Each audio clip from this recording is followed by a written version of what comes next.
What's up, y'all? It's your girl Sakina, and I'm back for another review. This is my review for Ready to Love. This is season 7, episode 2. Let me tell y'all right now, I am not in the best of moods, and I'm not saying that anybody has disrupted my mood or anything like that. It's just the fact that I am super tired. This week has been extremely draining for me as far as training for this new job role that I'm in. I was kind of being fast a little bit, staying up too late on the phone and things like that. So, and I just started going back to the gym yesterday. So my body is aching from the neck down. So it's just a lot. And if I'm not giving the best performance for you all, I do apologize. But y'all know I'm going to still try to push through. I'm in front of this camera and I don't want to half-ass it with y'all. So I just wanted to give that disclaimer. If, you know, I seem a little off today, it is because your girl is exhausted, okay? But let's go ahead and get into this review. So it opens up with the guys down at the fellas lounge or the gentleman's lounge. I peeped that time he switched up the words this season. I don't know if he was just going off of, you know, word vomit. That was the first thing that came to his mind or whatever. But it's the fellas lounge now. And the guys are there, and Tommy is asking them what are some of the challenges that they face dating in Miami. So Zoe is saying that, you know, he's struggling with finding somebody with true substance and, you know, trying to get away from the superficial things. And Samson said that he's really into intellect. So Tommy is like, okay, well, we're going to shake things up a little bit. I want y'all to go opposite of your norm. You know, take a woman on a date that you typically would not be checking for. So Mike, he's kind of interested in getting into the field and, you know, making other connections with other women because we know that his main connection is Brandy. So he willing to step outside the box. Now we see that LJ and Looney, they go on a date. We know that Looney had caught C-19, so she had been out for a week. And I did tell y'all, remember I told y'all that they was going to make something out of this because LJ made it known in his confessional that he was going to be checking up on her. So yeah, that's exactly what he had been doing. And she said that she was very excited to finally get a one-on-one date. So she mentions that LJ is the only guy who had gotten her number at the mixer, and that had threw me off because I'm thinking that Samson would have gotten her number because they had chemistry. He liked the fact that she was giggling and they was laughing and all of that. Y'all, my nose. Y'all see that? Trifling. I felt something fluttering in my nose, child. You know, I'll be liable to go through this whole review and have a whole booger in my nose, and I'd be so pissed off.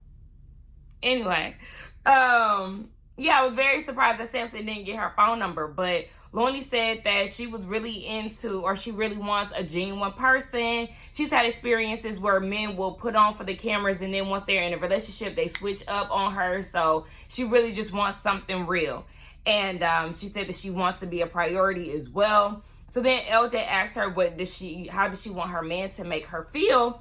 And she said that she wants to feel protected because she really doesn't have any family. Her mom passed away in 2016, so she wants a guy to be there for her if she ever needs him. And he can relate to that because, you know, he's in the States by himself. All his family is in the Virgin Islands, so he also wants someone to lean on as well. So they really connect on that. So the date was real cute, you know. It wasn't really giving me 1,000% that this could be a connection, but you know, you just never know. Zoe and Shakira, they go on a date, and you know, they were flirting down at the bowling alley, so he decided to take her out. And she said that she really wants to have a real conversation with him because she's worried that with him being a bachelor and being so on the go, that her having a little kid might inconvenience him. So she's kind of a little on edge when it comes down to that. And he said that his expectations for the date is to simply be himself. So he asked her about her son. And he said that he doesn't have a preference when it comes down to kids because he has a daughter. So he understands that her son is an extension of her. And I like the fact that he said that, and he understands because he has a child as well. So it's like, yeah, I got a child, so I'm not going to, you know, dismiss your kid because he basically won't want nobody to dismiss his. I said, okay. So she did express her worry about having a child. Oh, look, I'm reading the same line again. I just said it. So Shakira was saying that she definitely had a preconceived notion of him because he did not ask for her number. And he said that he really wanted to basically get to know her a little bit more face to face before asking for her number. But he ended up asking for it and said that he does want it. But my thing is, I didn't like the way that Shakira was like being pressed about him not asking for her number. Like, but you didn't ask for my number at the mixer and blah, blah, blah. But it's like, sis, with this type of process, and even in life, I don't even want to say this type of process. In life, you go off of a person's actions. If he's not asking for your number, then that is all that you need to know.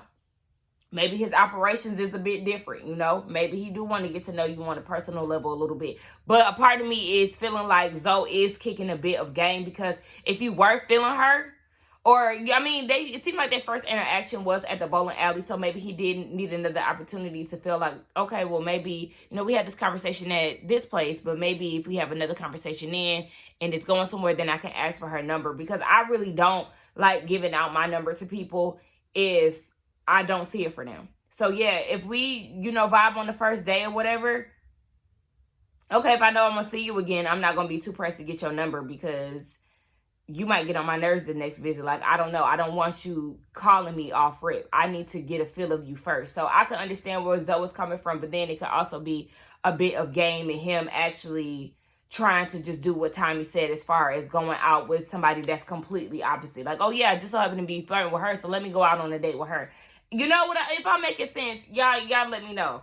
But I'm just feeling like, you know, would he have asked for her number if they didn't go through this whole go on the opposites attract date type situation? I don't know if I'm making sense, but hopefully I get what I'm trying to say.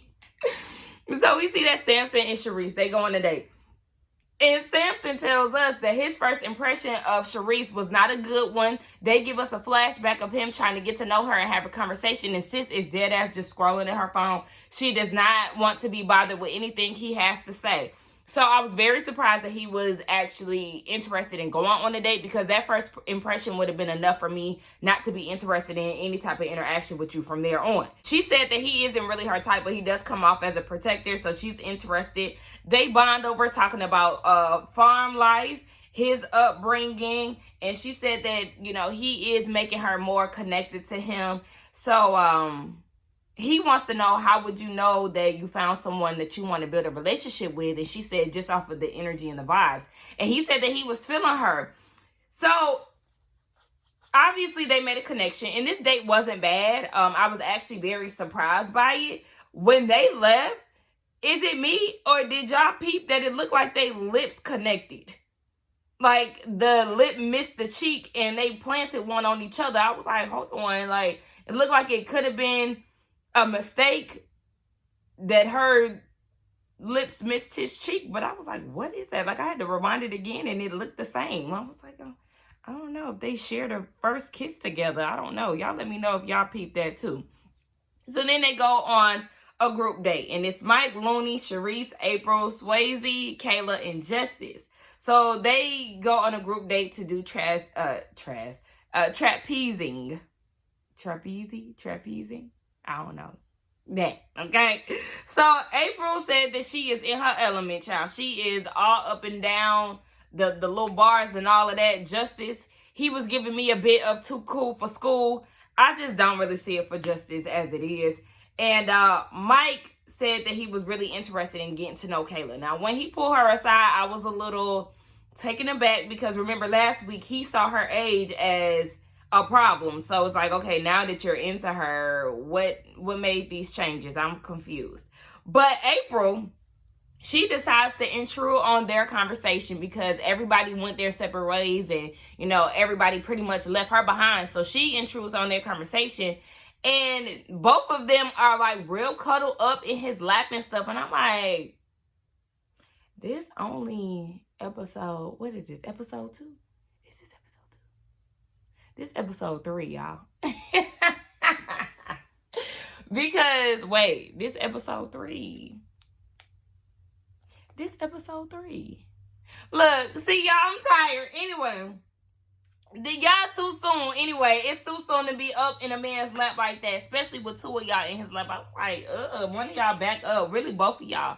Now, Mike is saying to April that he's sure that she already has her decision made when it comes down to him. And April was like, yeah, I was thinking he's bro, so I'm going to keep it moving. And in her confessional, she was sharing that he had basically expressed that he's not interested. Not necessarily expressed, but just off of his actions shown that he really wasn't interested in her. So because of that, she wanted to discuss it.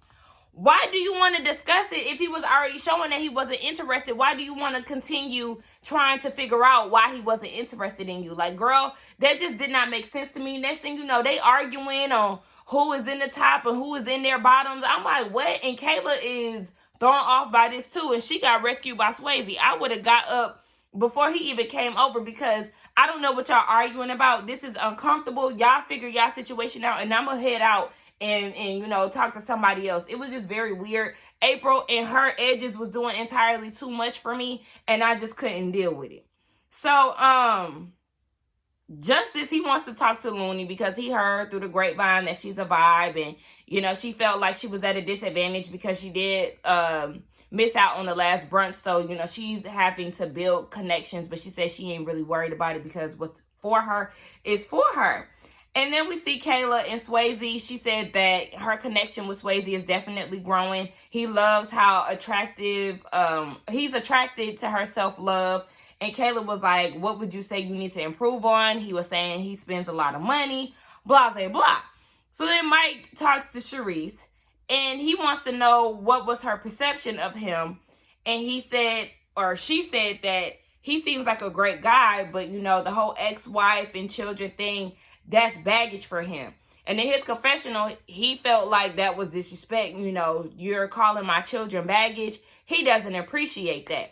And I could side with him on that. I can understand where he was going or how he's feeling about that, because this is your family, you know. And he was like, he feels like her mindset is real childish at the age of, you know, 45, you having this mindset. And that's where I could feel him, because if y'all are in y'all 40s, it's not hard to believe that somebody had been in a relationship and, you know, had kids at this particular age. Now, there are some people who haven't had kids in their 40s, but, you know, you'll be naive to think that people haven't had families already by this age. So you kind of want to brace yourself for that. But if that's not Charisse's desires, then I totally understand that as well, because, baby, if she don't want kids, if she wants to experience things together with her husband as far as marriage, children, and all of that, she wants to be somebody's first. I understand that, because I want to be somebody's first as well. Granted, I'm only 29, but even at that age, if that's what she wants, then that's what she wants. So then he gets really defensive, and he was like, if the shoe was on the other foot, you know, you would take that as a problem. And then he starts to question why she doesn't have kids, and said that that's a red flag for him. And I said, well, you're now being childish. And I don't like his mindset with that. Like, what? There's nothing wrong with her wanting to be the first with a man. Like, I don't like the fact that he came at her with that type of energy, because now you're being childish and irrational. So I was siding with Charisse. And at that point, I wanted Mike to go home. Like, we can go without you. So then we move on to Randall and Trenica.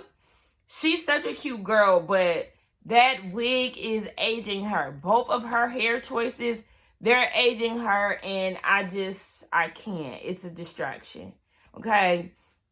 Anyway, they get to flirting and all of that, and he wants to know when her last relationship was. It was back in 2019, and she was like, you know, I prepared myself throughout the time. She said that she took herself on extravagant solo dates, which she does all the time. She's done a lot of healing and self-reflection.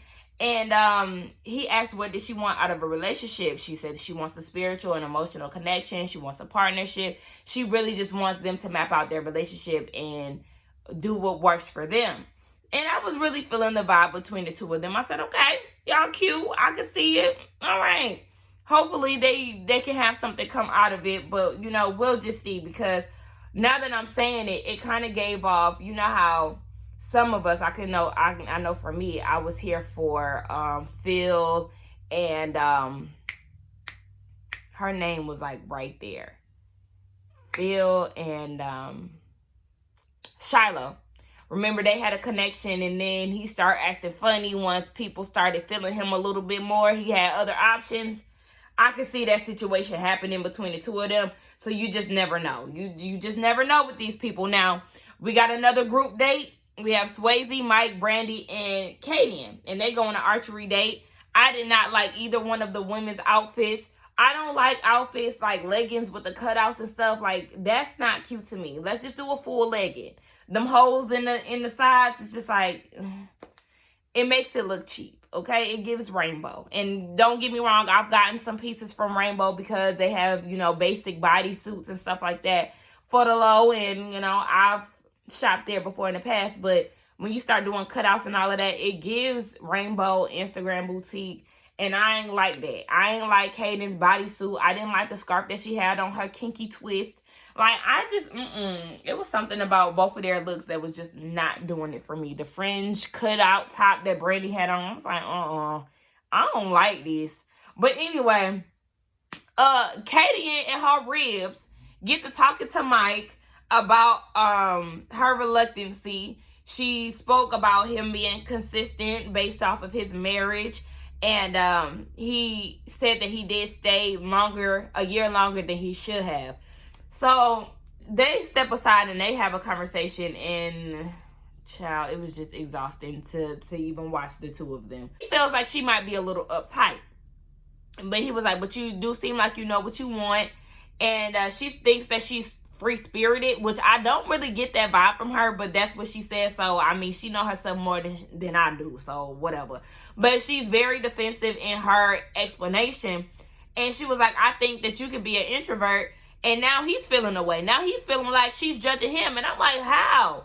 Both of y'all are just simply giving y'all's perspective of each other. So I just don't understand why he all of a sudden felt judged because she was giving her, you know, initial thoughts of him. Like, y'all, both of y'all are exhausting. So Brandy comes and interrupts the conversation. But before then, she was having a little conversation with Swayze about the process. And he feels like this process is actually helping them out more than anything. Because in the real world, if you see something in a person that you don't like, you'll just easily write them off. Whereas here, you're kind of faced with the person more frequently than you typically would. And then you'll start to pick up on things that you actually do like. Brandy goes and talks to Mike. And he feels a sigh of relief because the conversation with Katie just was going left. And he said that he really does like her.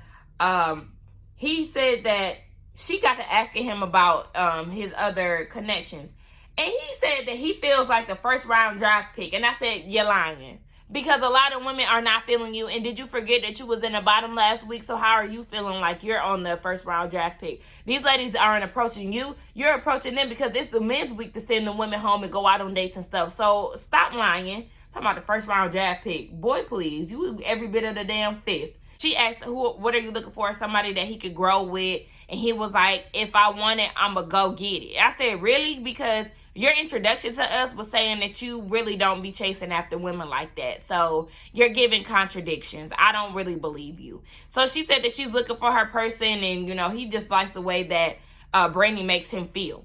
So then we see that Swayze and Katie are having a conversation. And they have a flirty connection. But let them tell it they have a flirty connection. But, I mean, the vibe really wasn't there for me. I guess I'll have to see more. They talk on a day-to-day basis. So I guess they're, you know, making up something in the background, but I'm just not really seeing the connection between the two of them, if you ask me.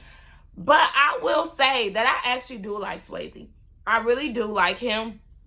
His personality is just very there for me. I like funny guys, and the more I see him and his personality, I'm like, this is a type of guy that I would go for, or that I would be interested in initially until he do something to piss me off and I get turned off. But, you know, just off of his personality alone, I definitely would be attracted to Swayze. I like funny guys, so I was like, let me find out you might be my season bae. Because, you know, I don't have one yet. Well, I like LJ too. I like LJ. He seems very level-headed, very calm, cool, collected. Swayze, he got the personality for me. So really, it's like in between the two of them for me. Y'all let me know who y'all feeling. I mean, this season really ain't giving too much of anything on both sides, if you ask me. But that's just, those two would be my probably potential interest if I was in the situation. Anyway, we get down to the fellas lounge and they start talking about who they're connecting with and how their dates went. Samson did connect with Charisse and he's willing to go on another date. Randall said the conversation with Trenica is very genuine. And LJ said that he felt good leaving his date with Looney and that she done moved up a couple notches. And Justice was saying that he was excited to see Looney back into the fold. And LJ was feeling some type of way about this because he was like, oh, now he's trying to interrupt the connection that I got with Looney. But I'm like, LJ, listen, this is a dating competition. Excuse me. Get used to it, honey, okay? Because this is the way that it goes in the Ready to Love world. You might be connecting with sis one day. Next thing you know, at the end of the process, y'all are no longer connected and then moved on from each other. So you just got to play it out, babe. Don't get intimidated. Just play your role, and whatever happens is gonna happen. Let the best man win. Just know you ain't really facing no competition when it come down to Justice. I don't care what nobody says. This whole, the ladies love Justice situation that they tried to build up on episode 1, or was it episode 2? I think it was episode 1. I'm not buying it because he's so damn forgettable. It's like I literally forget that he's there. But anyway, they start talking about who they're not interested in. Zoe's not interested in Brandy. Mike is not interested in April. Samson agrees with that because he feels like the conversation is very one-sided. She's talking about her. She's not really interested in getting to know you. LJ said that he's not interested in Charisse. Swayze is not interested in Trenica. And Justice is not interested in Kayla. And the reason why he's not interested in her is because he was like, don't poke the bear. And the bear is him. Come to find out, Katie texted him or DM'd him at 1 a.m. in the morning. What did the DM say? Was she trying to get it in? Was she being flirtatious? What was it? I mean, I wouldn't look at it as a red flag necessarily because I be up at 1 a.m. So it's like, if somebody on your mind, you want to talk to them at 1 a.m., you might shoot them a quick text or something like that. As long as it's not inappropriate, then I'll be okay with it. But if you trying to talk to me sexually and you done hit me up at 1 a.m. because you horny, lose my number. But, I don't know. I don't know. But Mike was like, yeah, you know what? I agree. I'm not feeling Katie either. Her rib was interrogating me. I felt like I was interrogated while somebody was having lunch. Baby, I said, where did she get that rib from? Because she was the only one eating. And she was eating inside of the place. I'm like, girl, why are you the only one eating a rib? What's happening here? I was so confused. So, we get down to the people that's in the bottom. It's April and it's Katie. Now, Swayze is having a conversation with Katie and she already knows what's up. I actually liked her outfit. I liked the button up with the little feathers at the ends with the short. That was real cute. I loved her outfit. And he said that all the dudes outside of him feel like she's interrogating him. And she said, well, they need to learn how to lead. So she gets very defensive and he's trying to reel her back in and was like, it's okay, be open, be nice. Don't be that island girl or whatever. And she was like, we're going to define that stereotype and all of that. She getting real defensive. And I'm like, child, listen, girl, you doing too much? But she gets to stay. But I feel like she could go too because she's not really making connections like that. So, sis, yeah, what are you doing here? And she said that she was going to make an effort to change. But I really don't feel like she is. I think that really is who she is at the core. So, good luck with them changes that you said that you was going to make. And then we see LJ and April. He asked her how this process has been for her. It's been a lot, but she's going to be patient. He asked, is there any guys in the process that will, pull that patience out of her? And she said, yeah, but I really don't see it. So he was like, yeah, a lot of guys aren't feeling you romantically. So you're not ready to love. Bye, April. And that was pretty much it.